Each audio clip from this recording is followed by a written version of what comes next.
What a lineup we have for you today. Have you ever heard of chili con quinoa? It's really good, and it's on the Kaufman diet. We're going to be talking about that today. As we open the show, we're going to answer a very basic question. Do you guys take a handful of supplements in the morning? I do, and a handful in the afternoon. Should one of them be probiotics? The question always comes up, do I even need to take a probiotic? Well, we have an authority on that today. Certified clinical nutritionist Marty Widdecombe is not only going to teach us, yeah, we do need to add a probiotic supplement, but which do we need to add? Toward the end of the show, this is a question, when I used to work in dermatology with Dr. Weekly, we had this question once a week. Why is my mouth burning so much? All that and a whole lot more on today's Know the Cause. My name is Doug Kaufman. For the past 40 years, I've dedicated my life and even my career to finding the root cause of disease. Join me and a team of physicians, pharmacists, and scientists, and soon you too will know the cause.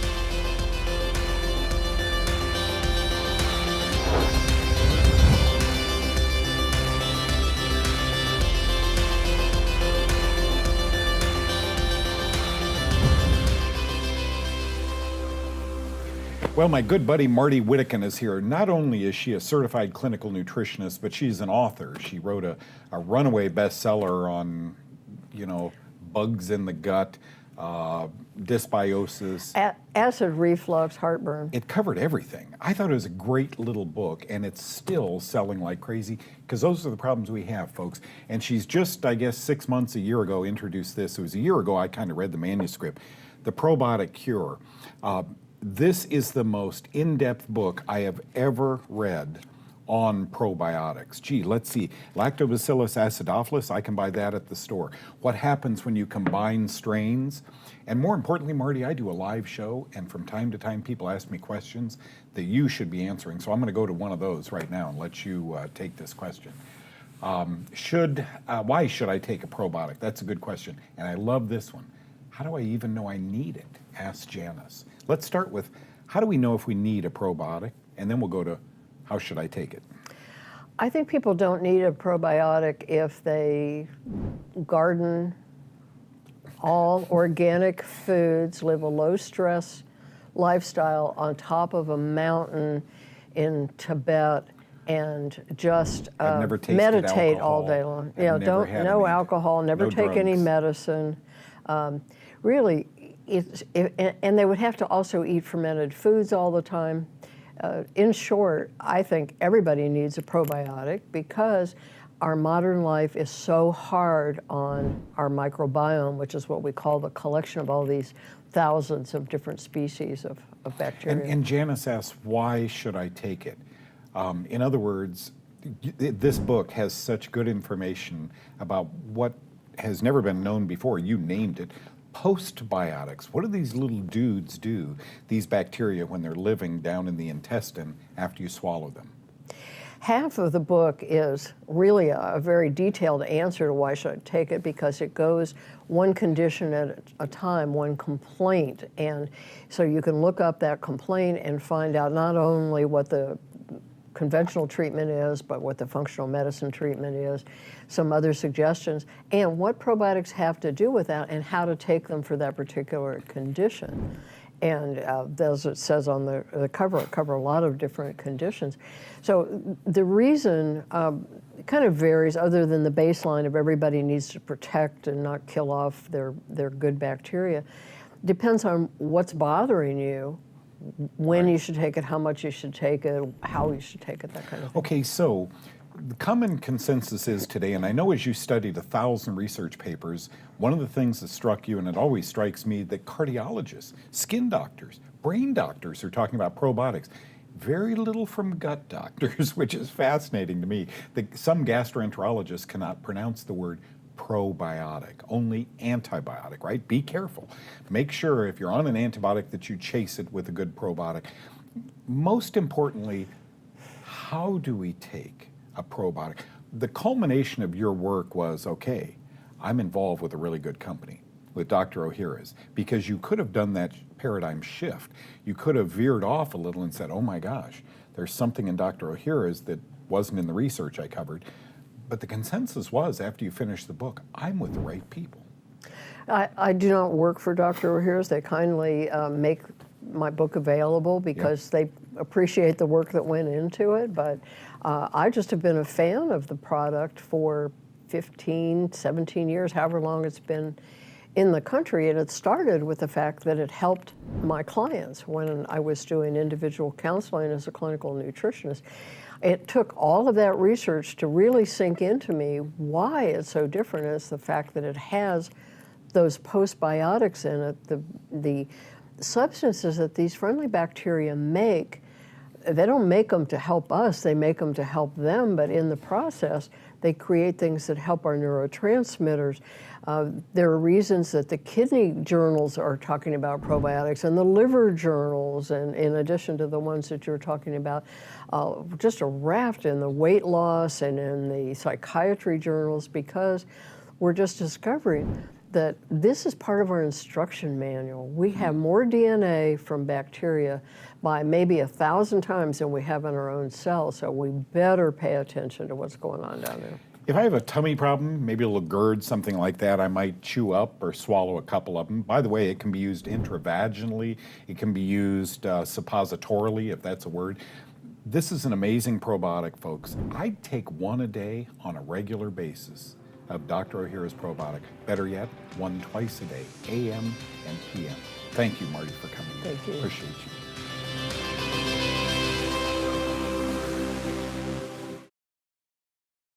Okay, I promised you a Mexican-style beef dish, right? Chili con quinoa is that dish. Are you ready? You up for this? Here we go.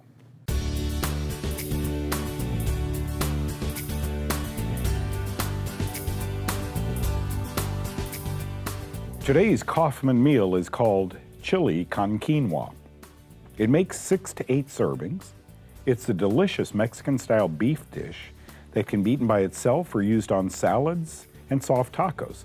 So that means it can be on the Kaufman Phase 1 or the Kaufman Phase 2 diets. Here are the ingredients that you will need to make this meal. 2 tablespoons olive oil, 1 pound lean ground grass-fed beef, 2 large carrots that are diced, 3 tablespoons of chili powder, 2 to 3 cloves of garlic that are minced, 1 teaspoon of cumin, sea salt and black pepper to taste, 1 medium or large diced onion, 1 bell pepper that is diced, 2 to 3 cups of cooked quinoa. Finally, for garnish, you will need lime zest or lime juice. Now let's get started. In a large skillet on medium to medium-high heat, add oil and make sure the pan is coated. Let's start browning the ground beef.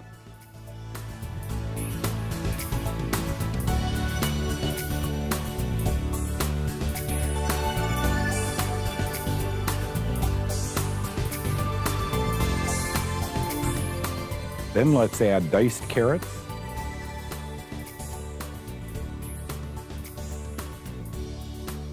chili powder,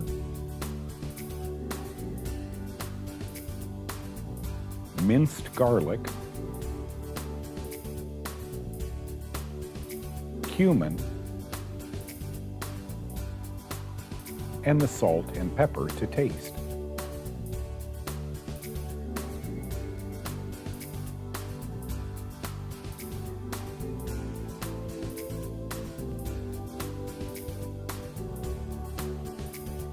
Halfway through cooking the beef, add the diced onion and then the diced bell pepper.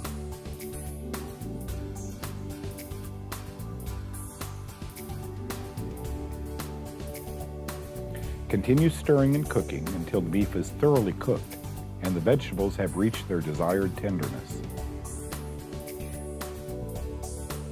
Stir in the pre-cooked quinoa and cook until heated through.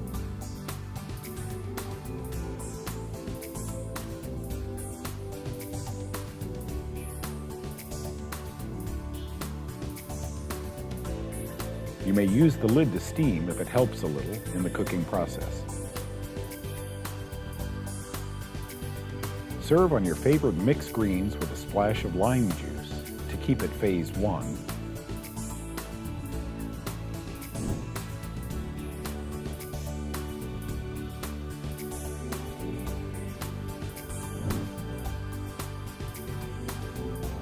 or serve on a flour tortilla with the lime zest for the Phase 2 diet. Remember, the recipe for this Kaufman Diet meal, called chili con quinoa, it's on knowthecause.com.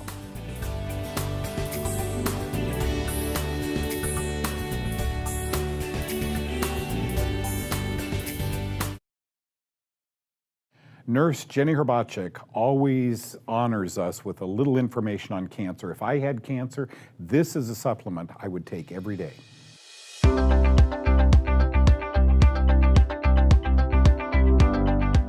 Hi, I'm Jenny Herbacek with the Cancer Connection. Did you know that garlic can help normalize and boost the immune system? So if you're dealing with cancer or another health challenge, I suggest that you talk to your doctor or nutritionist about adding some fresh garlic to your diet. But here's an important thing to know. You need to wait 5 to 10 minutes after you crush the bulb before you cook with it. That's because there are compounds in the garlic that are released when you cut into it, and it takes a few minutes for those compounds to interact with each other to develop the health benefits that garlic is known for. So be a little patient with your garlic to get those benefits to pay off. For Know the Cause, I'm Jenny Herbacek.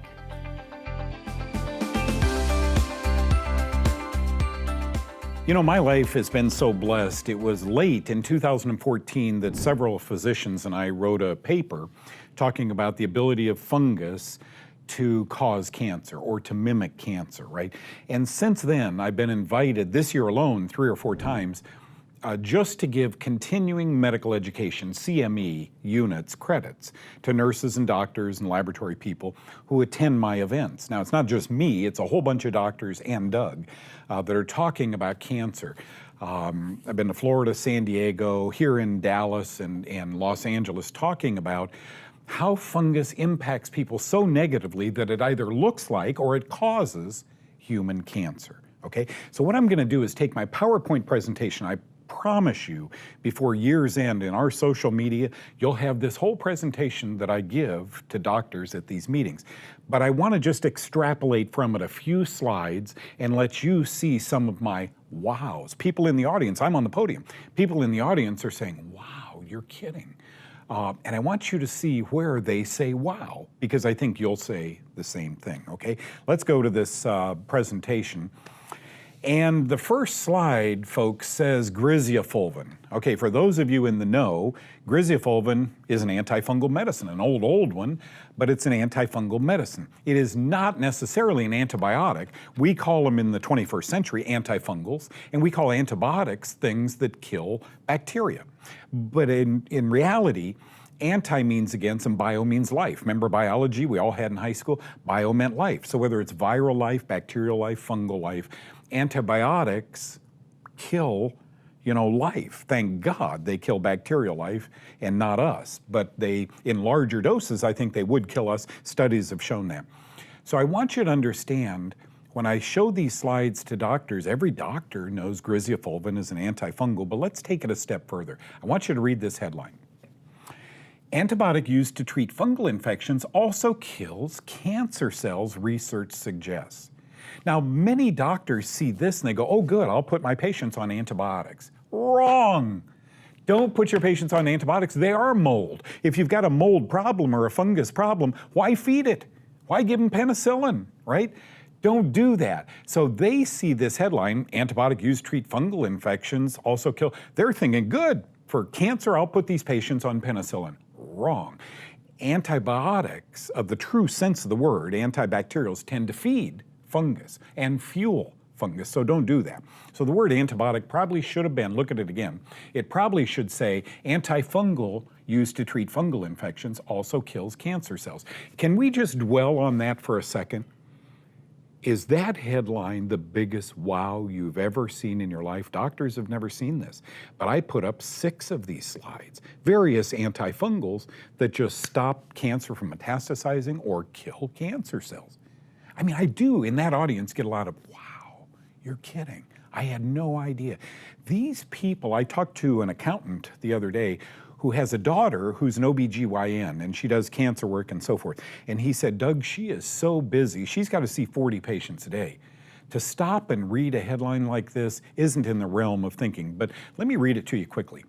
Due to defects in chromosomal distribution, the majority of tumor cells would not be able to survive if it weren't for a trick that cancer cells have developed to avoid the chaos in the genetic material. Folks, something breaches the cell wall of a human cell, and something inserts their DNA into the nucleus of our cells, you know, where the DNA is. And that's what this is saying. So there's a problem, and it's not cancer cells' problem. It's fungus's problem. The next slide says scientists at the German Cancer Center have discovered that the antibiotic griseofulvin counteracts the tactics of these cancer cells and forces them into death. That was circa 2007. Okay, here's the take-home message. Are you still where a lot of these doctors in the front rows were when I was lecturing in San Diego? Are you still saying, you gotta be kidding me? That's published? That griseofulvin helps stop cancer, helps kill cancer? Why isn't every oncologist in America aware of this? First time I see a cancer patient, no matter where their cancer is, put them on the antifungal griseofulvin. And as you'll learn from me as years go past here and I get old with you, it isn't so much the fungus as it is the mycotoxin. Okay, so understand that we don't have in pharmacies anti-mycotoxins. We only have antifungals. Someday we will have anti-mycotoxins. By the way, nutrition gives those to us. Don't go away, more to come.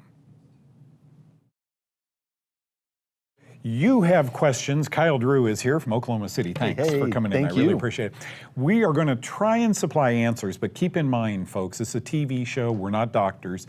We're trying to focus in on how fungi adversely impact your health, and by backing them off, by starving them and killing them, sometimes, and there's thousands of you that have reported to me, you feel much, much better. So let's start with that understanding. Stay with your doctor, use us as part of your team to maybe help you get better. First question is from Sharon, how can one incorporate more protein in the meal at breakfast time? That's a good question. Yeah, well, the answer isn't what I had today, grapefruit. You know, very little protein there. But I'll never forget going to breakfast with Dr. Adkins. Bacon and eggs, bacon and eggs, bacon and eggs. Protein, protein, protein.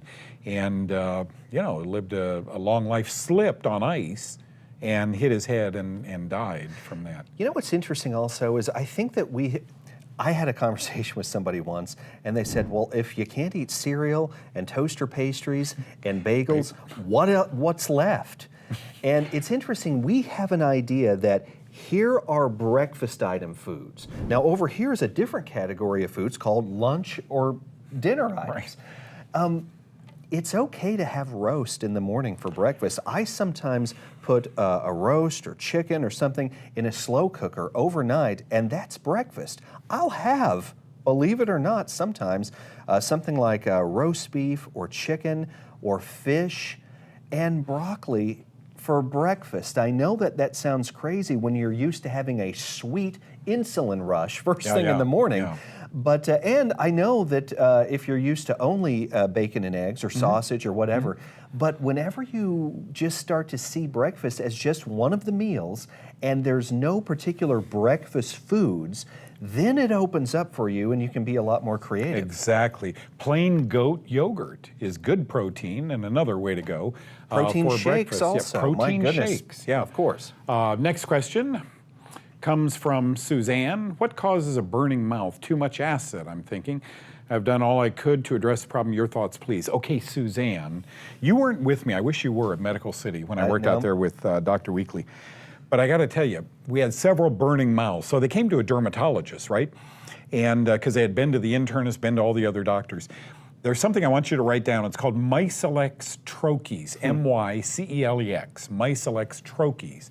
I think zinc lozenges might do the same thing, given their antifungal and anti-mycotoxin. But Mycelex troches is a prescription. You got to get it from a doctor. Teach your doctor well. Hey doc, you suck on, they're lozenges, so you suck on these, maybe 4 or 5 of them a day, and let them dissolve in your mouth. And it's a potent antifungal, and if that burning is due to fungus, bingo, you've got your answer. And it usually took, at Medical City, a day or 2 before people started to say, wow, why didn't my doctor know about these? Very few doctors know how to use antifungals to help their patient. A differential diagnosis, you and I talk about this all the time. We only get one diagnosis, that's cancer. What I'm teaching doctors to do today at courses they're getting school credits for is to offer a differential diagnosis. If I took a biopsy on that and didn't look for cancer but looked for fungus, would it show fungus? I think the answer is overwhelmingly yes. And doctors are helping so many people now. I'm so proud of that. What are your thoughts? No, I like what you said. The very first nystatin I ever took was liquid nystatin. Okay. But so many antifungals out there are too spicy if you're already like the oregano oil. So I love what you said. Think about zinc lozenges or Mycelex troches. Okay, Tia asks, I heard you talking about a good probiotic every day. Is it okay to take more daily if I'm coming down with something? Yeah. Oh, yeah. Following antibiotics, if I was a guy who took antibiotics, I'd probably take triple the dose of probiotics for a few weeks thereafter. You know, probiotics, Dr. Menshkov, back in Russia, 1902 or something, when he was studying bacteria, you know, we didn't know good bacteria, bad bacteria way back then, but the people who took bacteria lived a longer, healthier life. Their skin didn't wrinkle as much. So the initial work 15 years ago on good bacteria was anti-aging. You have trillions and trillions and trillions, hopefully, of good guy bacteria throughout your whole GI tract. Taking more of a supplement is nothing but good. I'm impressed with your answers. Would you like a job? I'd like that. Well, sign up. Sign me up. I hope that helps each and every one of you. Thank you for joining us.